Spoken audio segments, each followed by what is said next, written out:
Circuit diagram. Students, जब भी आप अपने घर में किसी एक बल्ब को ऑन करना चाहते हैं तो आप क्या करते हैं? आप स्विच को ऑन करते हैं। तो स्विच ऑन करते ही बल्ब भी ऑन हो जाता है। बट ऐसा हुआ क्यों? बिकॉज हमारा जो स्विच है और ये जो बल्ब है ये एक वायर से अटैच होता है। तो स्विच ऑन करते ही इस वायर में इलेक्ट्रिक करंट फ्लो होता है और बल्ब ग्लो करना शुरू कर देता है। But students, next question mind में आता है कि इस वायर में करंट आया कहां से? तो स्टूडेंट्स, ये जो वायर होती है ना, ये हमारे घर के बाहर लगे हुए ट्रांसफार्मर से अटैच होती है। तो ये जो पूरा पाथ बना है यहां पर कि पहले ट्रांसफार्मर से करंट आएगा स्विच तक, फिर स्विच से करंट जाएगा हमारे बल्ब तक और तब जाकर हमारा बल्ब ग्लो करेगा। तो इस पूरे पाथ को, जिस पाथ में हमारा इलेक्ट्रिक करंट फ्लो करता है, इसे हम बोलते हैं सर्किट। बट स्टूडेंट्स, फिजिक्स में तो हम इतने बड़े बड़े फिगर्स नहीं ड्रॉ कर सकते ना, तो हम इसके लिए सर्किट डायग्राम बनाते हैं।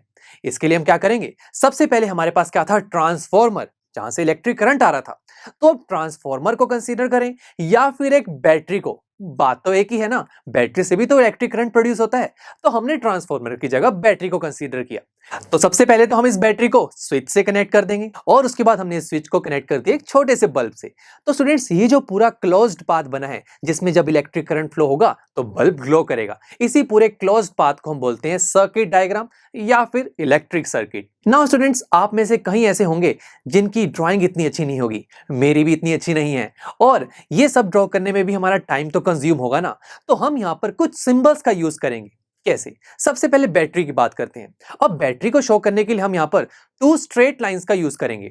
एक होगी थोड़ी बड़ी स्ट्रेट लाइन और एक छोटी स्ट्रेट लाइन। जो एक बड़ी स्ट्रेट लाइन है इसको हम नाम देंगे ये है हमारी बैटरी का पॉजिटिव टर्मिनल, और छोटी वाली स्ट्रेट लाइन को हम नाम देंगे ये है नेगेटिव टर्मिनल। तो बस बात बन गई, हम इसको देख के कहेंगे कि ये तो बैटरी है। उसके बाद स्विच को ऐसे ना दिखाकर हम कुछ इस तरीके से दिखाएंगे, कुछ लाइक ब्रैकेट जैसे। और उसके बाद ये जो बल्ब है इसको ऐसे ना दिखा के हम देखिए कुछ इस तरीके से दिखा देंगे। दैट्स इट, ये बन गया हमारा सर्किट डायग्राम और कितने सिंप्लीफाइड फॉर्म में आ चुका है। नाउ स्टूडेंट्स, अब लेट्स से मैं ये चाहता हूं कि अब इस सर्किट में करंट फ्लो होना शुरू हो जाए। तो करंट फ्लो होगा, इसके लिए हम क्या करेंगे? स्विच को ऑन करेंगे। अब यहां जो स्विच बनाया है, मुझे कैसे पता लगेगा कि ये ऑन है या ऑफ है? तो स्टूडेंट्स, अगर मैं सिर्फ यहां पर ब्रैकेट बना रहा हूं तो हम यहां पर कहेंगे कि अभी तक स्विच ऑफ है, इट मींस यहां पर अभी करंट फ्लो नहीं करेगा। अगर मैं चाहता हूं कि स्विच ऑन हो जाए तो इसके लिए हम इन ब्रैकेट्स के बीच में एक डॉट लगा देंगे, और डॉट लगाने का मतलब यह है कि अब ये सिंबल किसका है? स्विच ऑन का। और ऐसा करते ही इस बैटरी से करंट फ्लो होना शुरू हो जाएगा और बल्ब ग्लो करेगा। तो बस ये बन गया हमारा सर्किट डायग्राम। और भी बहुत सारे इलेक्ट्रिकल कंपोनेंट्स के सिंबल्स होते हैं दोस्तों, बट इन्हें हम आगे आने वाले लेक्चर्स में जब यूज करेंगे तो आप ऑटोमेटिकली समझ जाएंगे। चलिए अब मिलते हैं आपसे नेक्स्ट लेक्चर में, जहां पर हम अपने इलेक्ट्रिसिटी चैप्टर का एक इंपॉर्टेंट टॉपिक स्टडी करेंगे, that is Ohm's law. So see you in the next lecture.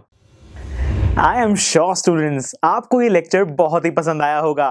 तो अगर आप अपने हर कंसेप्ट को इतने ही मजेदार और इंटरेस्टिंग तरीके से क्लियर करना चाहते हैं तो डाउनलोड कीजिए हमारी PuStack ऐप, जहां पर आपके लिए और भी बहुत सारे ऑप्शंस अवेलेबल हैं, जैसे कि sample papers, back exercise solutions, written answers and much more. So what are you waiting for? Download the app now.